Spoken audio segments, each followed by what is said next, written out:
40 মিনিটে তারাবি শেষ করে দাও, আধ ঘন্টায় তারাবি শেষ করে দাও, যেন ফেরেশতারাও খুঁজে না পায় মাল পড়ছে কোথায়। আমার দেশে তো ওই তারাবি হয় না?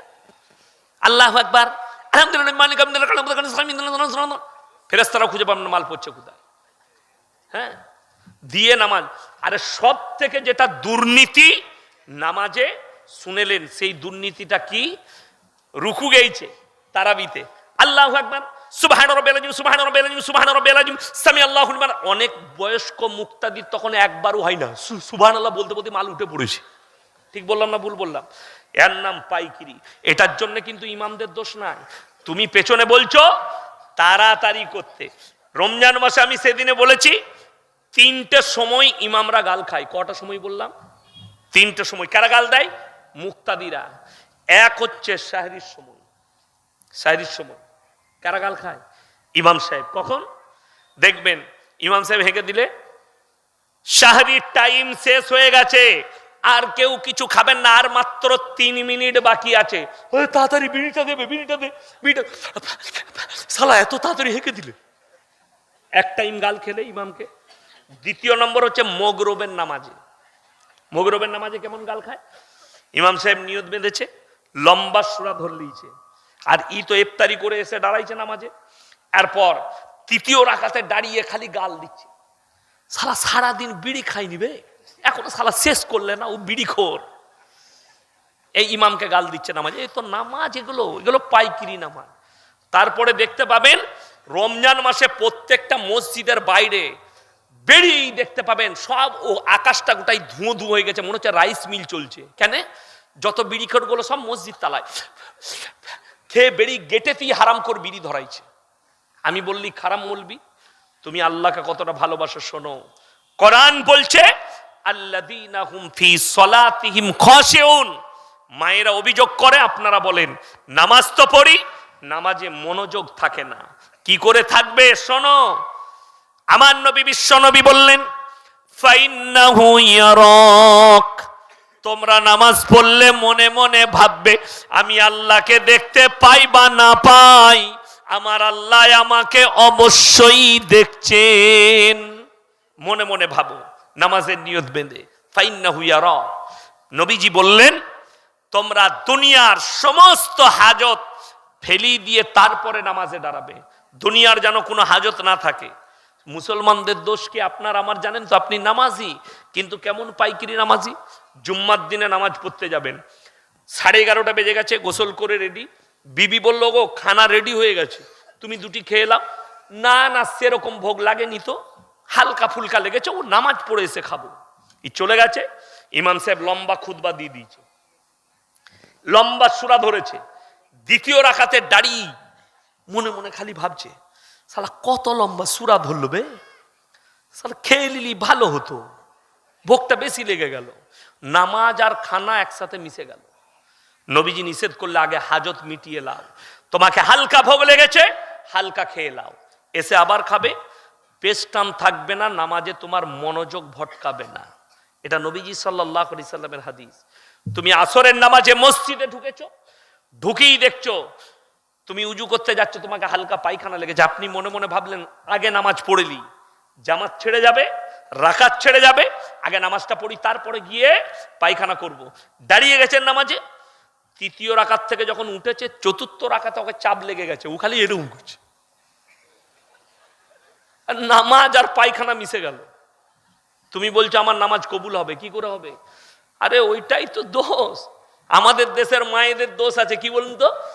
ঠিক চুলোতে ভাত চাপি দিয়েও নামাজের নিয়ত বাঁধবে আসরে, কি বুঝলেন? নিয়ত বেঁধি, কি বুঝলেন, নামাজ পড়ছে, আর ভাতটা যদি একটু ফুটে, কি বুঝলেন, ওরে আলহামদুলিল্লাহি রাব্বিল আলামিন আর রহমানির রহিম মালিক ইয়াউমিদ্দিন ইয়া, ভাতের হাঁড়ি গুতা খাচ্ছে, নামাজও চলছে। তো নামাজটা ওই রকমই হবে। এগুলো পাইকিরি নামাজ। আগে ভাত পচিয়ে লাও, দিয়ে নামাজ পড়ো, নাহলে নামাজ পড়ে নিয়ে ভাত চাপাও। এইটা হচ্ছে শরীয়ত, আমি বলছি না ওই রকম নয়।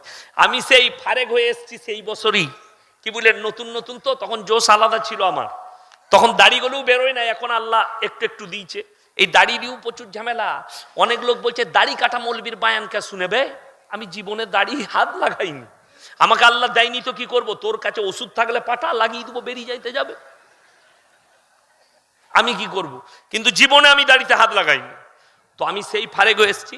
ইমাম সাহেব আমাকে মাঝে মাঝে বলতো যে যদি ছুটিতে বাড়ি যেত, ইয়াসিন আমি ভালো কিরাত পড়তে পারি, আমি কারি, তো আমাকে বলতো নামাজটা পড়িয়ে দেবে। তো আমি নামাজ পড়তে, তো আমি আসরের নামাজ পড়াতে যাচ্ছি, আমার দাদির সম্পর্ক হয়, পুকুরের পাড়ে ঘর।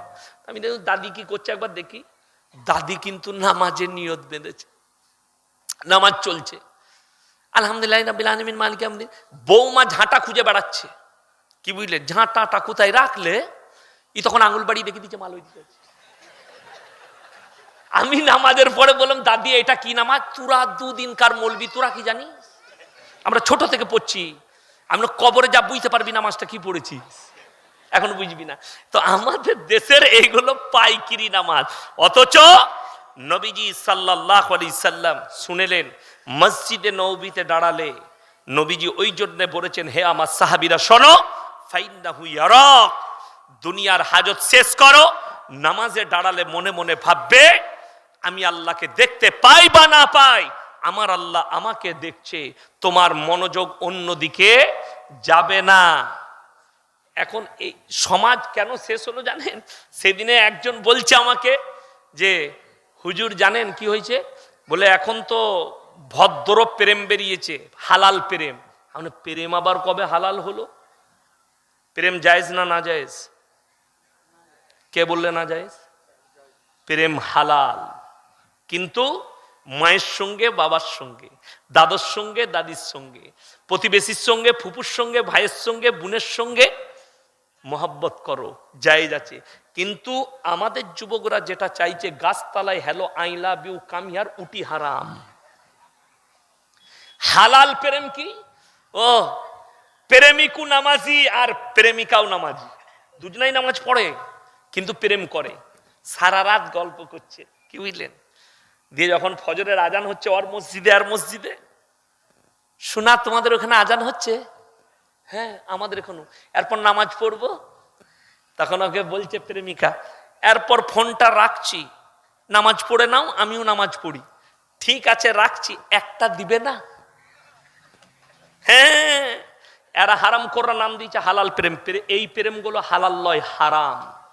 অনেক মা বাবা জানে না, বিয়ে ঠিক করতে যায় সন্তানের, ছেলের বিয়ে ঠিক করেছে মেয়ের সঙ্গে, মেয়েকে দেখতে গেছে, পছন্দ হয়েছে, এরপর একটা মোবাইল দিয়েছে, হজরত সিম লাগিয়ে দিয়েছে, কি বুঝলেন, এইটা গিফট। ইউ দেখলে একটা মোবাইল পেয়েছি, কে দিয়েছে? আমার সঙ্গে যার বিয়ে হবে। এরপর সুইচটা খুলেই দেখছে সিম চালুই আছে, রাত্রে ফোন করেছে যার সঙ্গে বিয়ে হবে, ও গল্প, তুমি কি খাও, কি খেতে ভালোবাসো, এগরোল খাও, চাউমিন খাও। এই পাপটার জন্য দায়ী হচ্ছে এই মা বাবারা। বিবাহের আগে একটা নারী আর পুরুষ যদি কথা বলে, ফোনে বলুক আর সামনাসামনি বলুক, শরীয়তে হারাম এবং জিনা করার সমান পাপ হবে, লিখে নিয়ে যান। এই বাংলাদেশের কটা হারামখোর বক্তা বেরিয়েছে, কোথা থেকে যে কথাগুলো পাই তা আল্লাহ ছাড়া কেউ জানে না। হাদিসও নয়, কোরআনও নয়। কি বলছে? যদি তোমার কোনো মেয়েকে পছন্দ হয় তাকে পাপস করে ফেলো। হারামখোর তোকে আগে মারবে ফেরেশতারা কবরে, তোর এই পোপোস বার করবে। বেঈমান কাফেররা আপনার উপরে চক্র চালিয়েছে, আর এই ধরনের হুজুর গোড়ার আলেমগুলো ধরা পড়বে কিয়ামতের দিনে। কোরআনে আছে এক শ্রেণীর আলেমকে প্রথমে জাহান্নামে নিক্ষেপ করা হবে। কেন? তারা আল্লাহর হককে, কোরআনের আয়াতকে লুকিয়েছে মানুষের সামনে শুধু নিজেদের পেট চালাবার জন্য। আল্লাহ এদিকে পাকড়াও করবেন কিয়ামতের দিনে।